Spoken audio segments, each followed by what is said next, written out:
Les commandes pleuvent pour ce pro de la vaisselle jetable. Vous avez combien de commandes par jour en moyenne? On est entre 30 et 60 commandes jour. Voilà.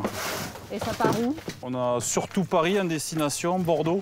Après, on livre aussi un petit peu en Belgique.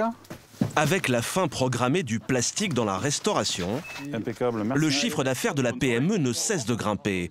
Plus 20% cette année, du jamais vu, depuis qu'Olivier a fondé Eau Jetable en 2011 avec Marie, son épouse. Je suis assez bol là parce que le couvercle, ils ont un problème avec la fermeture du couvercle, tu te rappelles? Il y a 4 ans, Olivier et Marie sentent que la fin du plastique arrive. Ils mettent le cap sur le jetable écolo en misant sur ses produits pour le moins surprenants. Cette assiette, on va la mettre bientôt sur le catalogue. C'est une assiette en fait en graines de blé. Du blé. C'est nouveau, c'est original. Ou encore des feuilles de bambou pour fabriquer barquettes ou cornets. Donc l'avantage, c'est que c'est une matière naturelle, elle passe au micro-ondes ou au four. Donc, puis c'est très esthétique, c'est très joli. Si les gobelets en plastique vont disparaître dans un mois, ceux-là, apparemment identiques, leur survivront. Ils sont fabriqués à partir de amidon de maïs. Comptez 12 centimes d'euros le gobelet en plastique végétal. Le haut de gamme écolo, c'est loin d'être donné. 43 centimes pour cette assiette en bambou. Forcément, ce ne sont pas les meilleures ventes de la maison. À l'approche de la fin du plastique, voilà ce que commandent en priorité les restaurateurs. Là, il faut des fourchettes cuillères en bois. À 4 centimes le couvert, c'est 3 fois plus cher que le plastique. Mais les clients n'ont plus vraiment le choix. Le bois, c'est ce qu'on vend le plus souvent maintenant.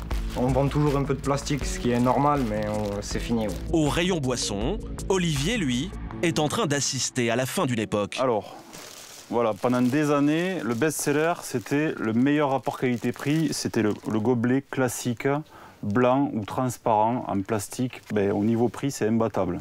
Voilà. Il a combien? C'est 1 € les 100. 1 centime le gobelet. Là encore, son remplaçant en carton va coûter plus cher aux restaurateurs.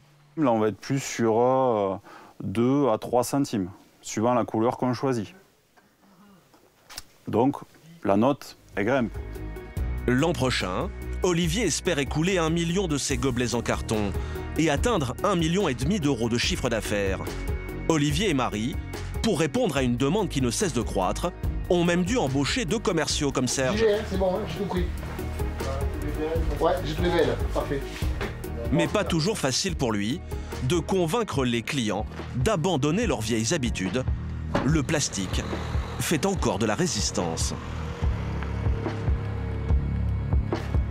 Au cœur de Toulouse, à 2 pas du Capitole, Serge commence sa tournée par une visite à une restauratrice qui va bientôt ouvrir son 2e bar à salade. Et bonjour. Christelle Dijen surfe sur la tendance healthy, le frais et diététique. Alors le plastique, très peu pour elle. Ouais, je vais le chercher. Je vais le chercher. Une cliente en or qui a déjà remplacé 80% de son plastique par les produits écolos de Serge. Donc on a les gobelets, donc on en a biodégradables, voilà, en amidon de maïs. Parfait.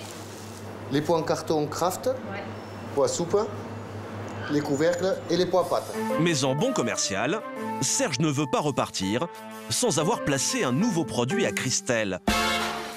Comme par exemple, pour servir ses desserts aux clients. Voilà, après je vous ai amené les petits pots pour les desserts, pour voir un petit peu ce qu'on pouvait faire. Hop. Donc voilà, j'avais pensé à ça, pour remplacer en fait ce que vous avez là, au niveau du plastique. Une coupelle en carton recouverte de ce petit dôme en plastique. Ouais, ça peut, visuellement, c'est pas mal. Hein, ouais. Où là, on réduit considérablement le plastique, puisqu'on n'a que le couvercle bulle. Alors justement, il est en quoi? Il est en PET. PET, donc, qui dit PET, recyclable aussi derrière. Donc il faudra le mettre dans la poubelle qui sert à recycler les produits. Donc c'est une idée. Voilà. On avance. Christelle est pourtant moins enthousiaste que Serge, le commercial.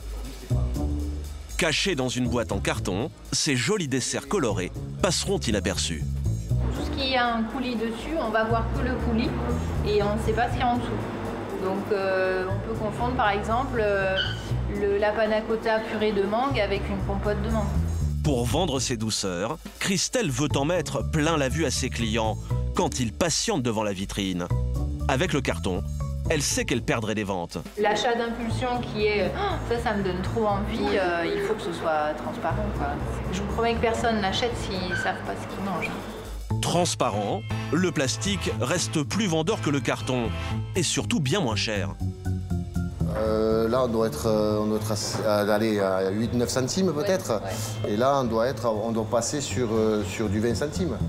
11 centimes de plus, cela n'a l'air de rien et pourtant, c'est un luxe que Christelle ne peut pas toujours se permettre.